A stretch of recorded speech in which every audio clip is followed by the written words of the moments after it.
اختلف علماء النفس منذ القدم فيما إذا كان النبوغ والعبقرية في الإنسان موهبة أم أنه أمر يمكن اكتسابه.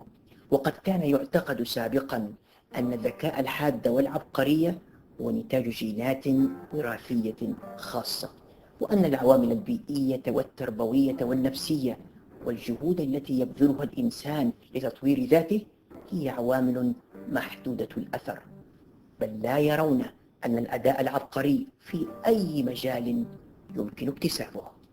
ولكن العلم الحديث والأبحاث والدراسات بدأت تظهر لنا عدم صحة هذه النظريات، وأن أي شخص يمكنه تحقيق الأداء العبقري في المجال الذي يحب إذا عمل فيه بما يكفي.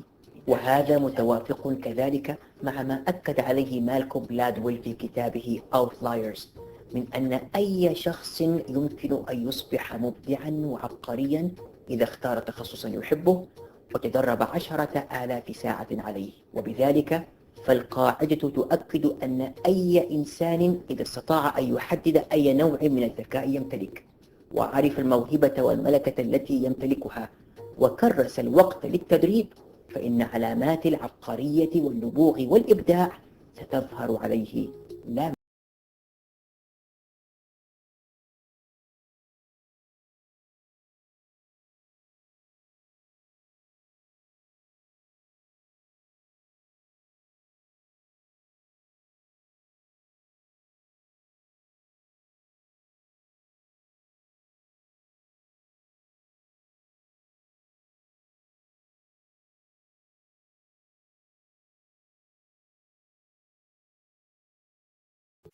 وهذا متوافق مع ما قاله العالم والمخترع الشهير أديسون، وهو أحد أعظم عباقرة العصر الحديث، في وصفه للعبقرية بأنها 1% إلهام، 99% عمل جاد مضمن واجتهاد.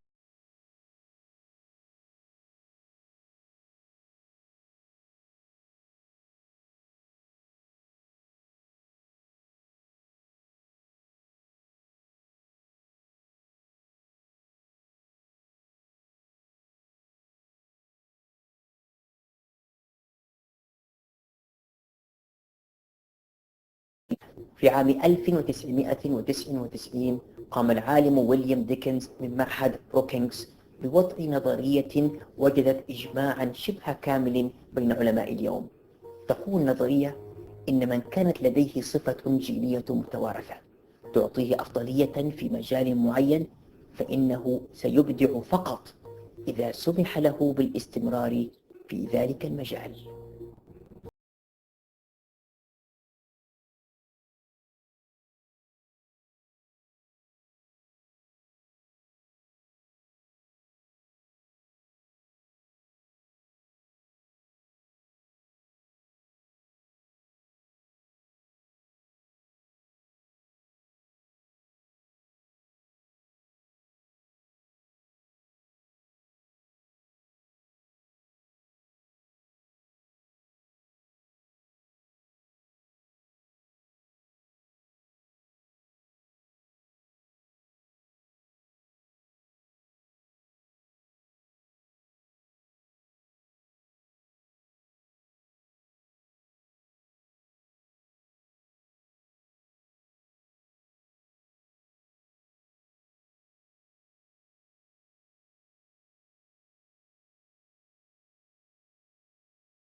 فالذكاءات متعددة ومتنوعة ومستقلة لدى المتعلم، ويمكن شحذها وصقلها وتطويرها وتوجيهها عن طريق التحفيز والتشجيع والتعليم والتدريب لتنمية المواهب وتحقيق العبقريات.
إذا ما أردت التعرف على وجهي تقوم بأخذ صورة حيث تصبح لديك ذاكرة لوجهي في مكان ما في بنك ذاكرتك، وعليه يصبح ما تود معرفته هو عما إذا كان الشيء الذي تشاهده هو نفس الشيء الذي تتذكره. ما هي الأجزاء المهمة في هذه الصورة التي تنظر إليها؟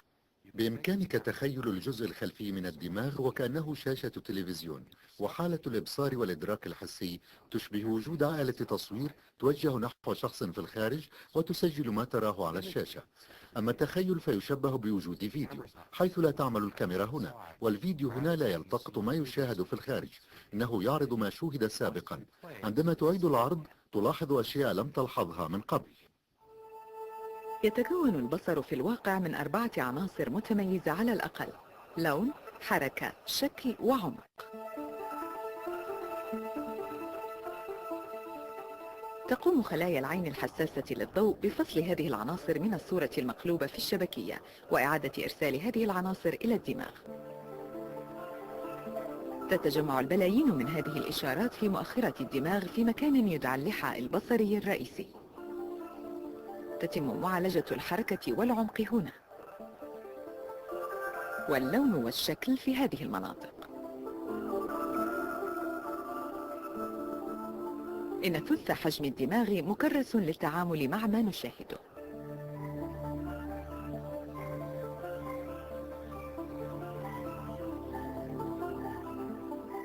وفي النهاية يقوم الدماغ بتشكيل وصياغة إدراك موحد.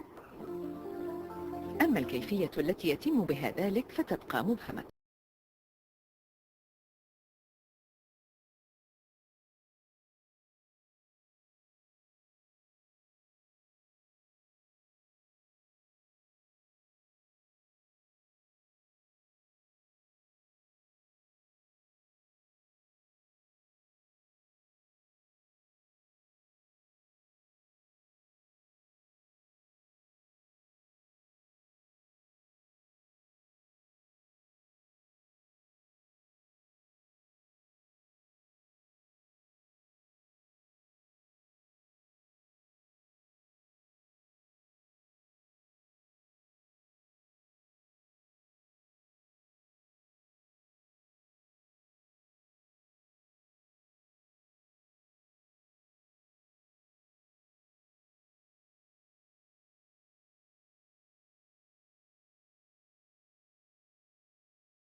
لقد تعودنا في المدارس أن نعطي تقديرا مرتفعا للطالب المتميز في قدراته اللغوية والحسابية، ولكن أين ذهبت بقية الملكات والقدرات الذكائية؟ قتلناها، فهي خارج النطاق، خاصة في مجتمعاتنا التي ترى الطاعة والخضوع والاستسلام قيما تربوية، فيخضع أبناؤنا لرؤيتنا ويتفوقون فيما نريده لهم بصرف النظر عن قدراتهم وملكاتهم وما يحبون، فيقعون في الفخ الداخلي وهو التركيز على نقاط الضعف لإصلاحها، ويتجاهلون نقاط القوة والاستثمار فيها. يقوم جوبن هذا الصباح بالبحث عن ألوان لرسم جديد. لقد أمضى سنين متعددة وهو يدرب عينيه على معرفة الجروف. لقد أمضى سنين متعددة وهو يدرب عينيه على معرفة الجروف. لقد أمضى سنين متعددة وهو يدرب عينيه على معرفة الجروف. ويحدث اللون في التفكير كما يحدث في العالم المحسوس. جوبن يرى أكثر من مجرد السماء الزرقاء والأوراق الخضراء والسفوح الحمراء. إن بحثه في العادة يبدأ عن القطع الصغيرة ذات اللون المناسب.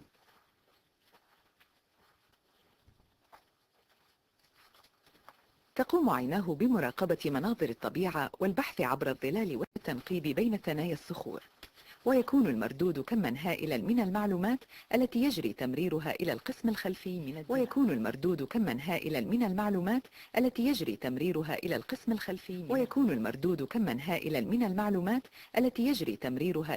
الخلفي من الدماغ.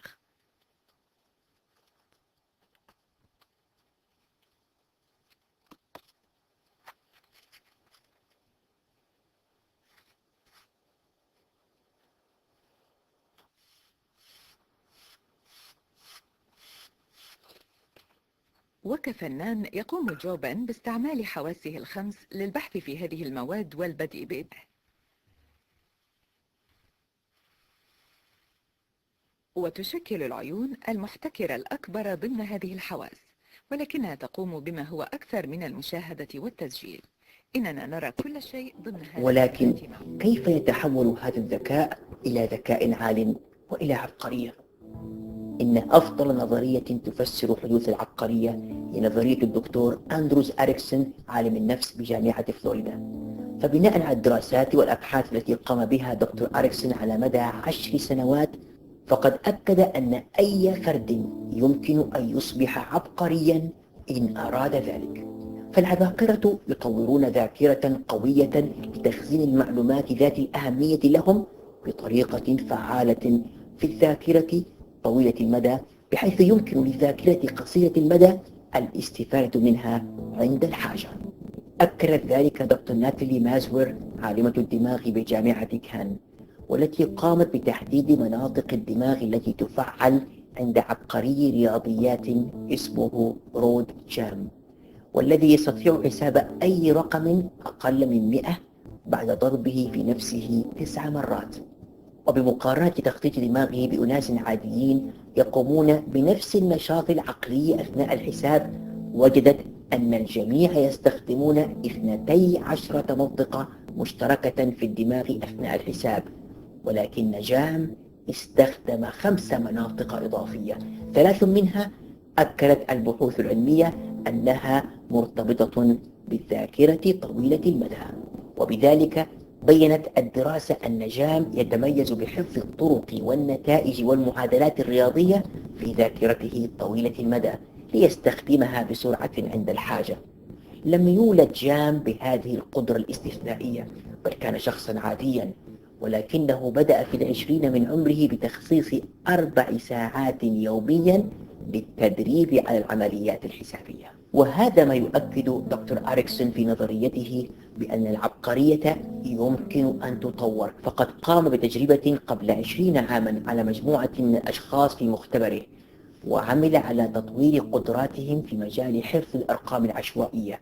والمتعارف عليه أن الشخص العادي يستطيع عادة حفظ 7 أرقام عشوائية متتالية وترديدها، ولكن أريكسون استطاع زيادة هذه القدرة بعد عام من التدريب إلى 100 رقم متوالي. دراسة أخرى قام بها عالم نفس مجري اسمه لازلو بولغار، وأراد تحدي النظرية التقليدية في تعريف العبقرية. فقد قام هو وزوجته بتدريب بناته الثلاث على لعب الشطرنج حتى أصبحن كلهن من أفضل 10 من أبطال العالم في الشطرنج، مثبتا أن التدريب وحده يمكن أن ينتج عباقرة في مجال معين. شيء عجيب، ربنا بيقول لهم أعين لا يبصرون بها، ربنا بيقول لهم أعين لا يبصرون بها. ليس كل من له عين له بصر، لأن البصر فهم ووجد وانفعال وتعرف وتذكر، والحكاية أكبر بكتير من مجرد ارتسام صورة على كاميرا، والحكاية أكبر بكتير من مجرد ارتسام صورة على كاميرا. كل جمال الحياة بيخش من الشباكين دول، شباك العين وشباك الودن. ساعات الإنسان بيعيش على مخزون الصور اللي شافها بعينه. ساعات الإنسان بيعيش على مخزون الصور اللي شافها بعينه. ساعات الإنسان بيعيش على مخزون الصور اللي شافها بعينه، ويفتح أرشيف الذاكرة عشان يعيد سماع الأصوات الحلوة. وفي المخ يتم تحليل الشفرة الكهربائية وترجمتها إلى صورة، وعن طريق التعاون بين مركز الإبصار ومركز الذاكرة يتم التعرف على صاحب الصورة. وعن طريق التعاون بين مركز الإبصار ومركز الذاكرة يتم التعرف على صاحب الصورة.